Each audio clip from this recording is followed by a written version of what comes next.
এত বড় একটা ফাঁকা বাড়ি, আপনি একা থাকেন, একা থাকেন কেন? একা থাকি, আর নাই ছেলে মেয়ে, মা বাপ স্বামী নাই, কি করুম আর না থেকে করুম কি?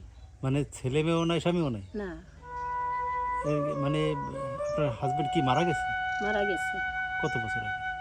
60 বছর আগে। আর ছেলে মেয়ে? ছেলে মেয়ে হয় নাই, তাহলে এই বাড়িতে আপনি একা থাকেন? একাই থাকি। কি করব? কিভাবে থাকেন? কি ভয় ডর করে না? ডরে আর কি করুম, মৃত্যুর কথা চিন্তা ভাবনা করে থাকি, আর ডরে কি করুম? নাই কেউ আনান, ডরে কি লাভ আছে? আপনার ইনকাম কি, চলেন মানে কেমনে কি? চলি এমনি, যে গাছ গাছালি এটুক ওটুক ধরে একটু বেশি বেশি এই বেশি চলি। আবার সময় তো আশেপাশের মানুষও একটু কিছু দেখে, ইতিহার আইলে দেয়।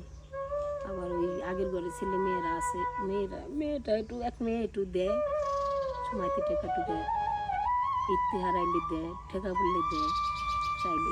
এই যে এই ফাঁকা বাড়ি, অন্ধকার হলে, আপনার তো কারেন্টও নাই, তাহলে একা ভয় করে না থাকতে? ভয় করলেই করার কি আছে? থাকি এখন কষ্ট করে, থাইকে লাভ আছে, না থাকি করুম কি এখন? দূর থেকে দেখতেছি আপনি একা মানুষ, এই আপনার উঠোনের কোণে পথে দাঁড়ায় আছেন। আপনার কাছে আত্মীয় স্বজন আসা যাওয়া করে না, বা এরকমের?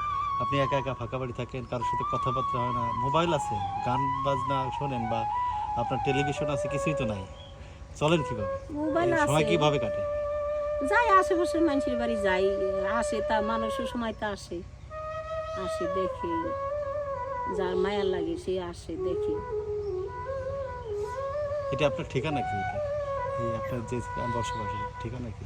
এটা নীলাম্বর ভর্তি, সিংড়া থানা, মানিকগঞ্জ জেলা, চান্দরি ইউনিয়ন।